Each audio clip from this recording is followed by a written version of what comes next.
as I say, the mentioning and or acknowledgement of a reality is not the same as a support or a justification of said reality.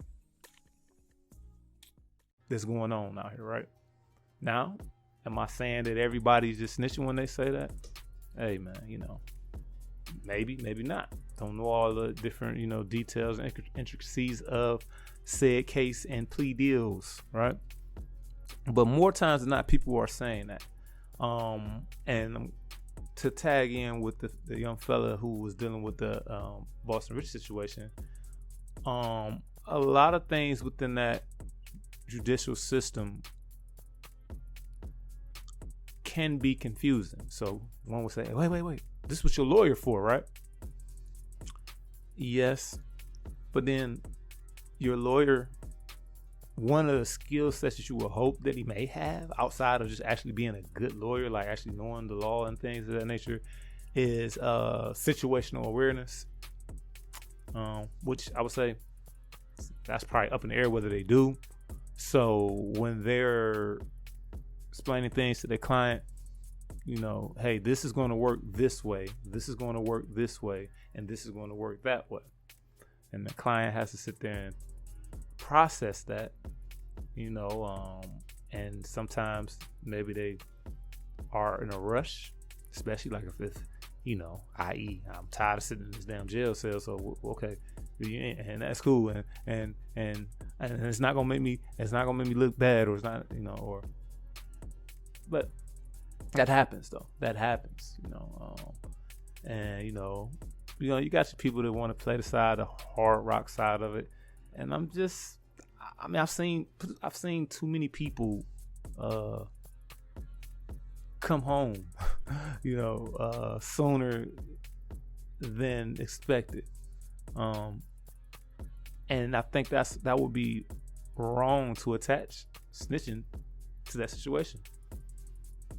People can come home sooner for a lot of different reasons, right? However, there are different things that may go into how they're able to come home sooner. Be it, whether, time is suspended or whatever the case may be, or they get time served, or, this many years of probation. Like I want to say, a lot of them fellas in that YSL, they all got dang 50 years of probation almost. Probably not 50, of course, but I know some double digits. Definitely some double-digit years of probation, which is a whole nother interesting ball game in itself, though, right? But a lot of things aren't as transparent as one would believe, right? And so you look at the situation, and I want to say with YSL, I think double digits amount of co-defendants have given statements, right? And so, one of the terms I learned was a proffer agreement, right? And so, what a proffer agreement loosely entails is that, okay, no matter all the crimes I've committed, in this situation, I'll tell you what you need to know. Long as I don't get in trouble for what I've done. I'll tell you what I've done. So, for me, I'm like, that's snitching right there, right? But they make it sound good with the proffer agreement, right? But it's like, okay, I guess that is snitching, because overall, I tell, the guys at work, when they snitching, well, to me, snitching is me and you do something together, both knowing the intent and everything, both knowing all the possible outcomes, how much trouble we can get in. We both get caught. We both look at each other. I ain't gonna talk. And then,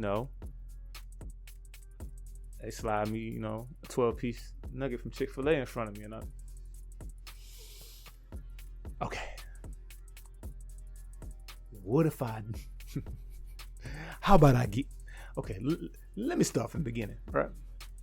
Yeah, that's snitching, like I said, as a civilian, I'm never feel the need to be worried about that, you know.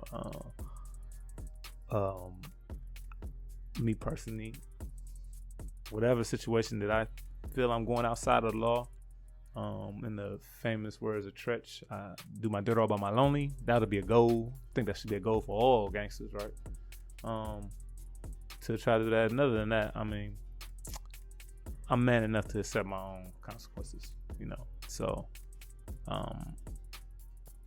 if I'm in the shit, then I'm in the shit, you know. And I know it's easy to say that as I'm sitting at my desk, with no prosecutor going in my neck or no judge staring me in the face or anything, jury and all that stuff, and having to sit in cells for a long time. Yes, that's easy from this position, but I stand on it. That's me. But yeah, I want to say a lot of people say yes, Your Honor, though. We don't know all those intricacies. You know, us and the public, we don't really know everything that's in there. Yes, things can, you know, they give you whatever odd seconds of a clip, and you know, based off of it, yeah, go with it. But the way this world looks right now,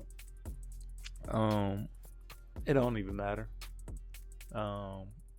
It won't, you know. I mean, unless someone really feels the need to be vengeful against those young men who have all came home. One of the things that I do know of the situation, as far as, you know, I don't like to take credit from people, but I also don't like to just give extra credit to people. You know, there's all type of people think, oh, well, they doing this because they know they can get this off, and you know, it's like, man, I don't think that was like their criminal enterprise was that, you know, elaborate. One thing I do know that, you know, as far as for their reputation down there, you know, everybody knew, even Thug coming into the industry, Thug had a, you know, reputation, which, you know, as we look at it right now, could be harmful to his case. Something I don't know and something I do know. Right? Said that backwards. Something I do know and something I don't know. Something I do know in regards to just, not just necessarily Thug's reputation, but those around, those who care, those who love YSL, all that stuff, One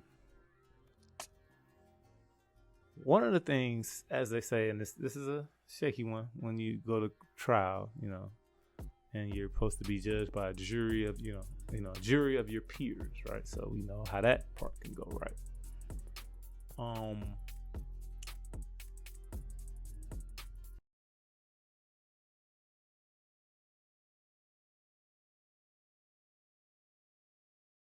To what he's saying, if you just listen closely, just in general, I'm here to tell y'all it's a lot more yes, Your Honor, yes, Your Honor. You know, he was saying yes, ma'am, because she was a lady, though, but it's a whole lot of yes, Your Honor, yes, ma'am, yes, sir.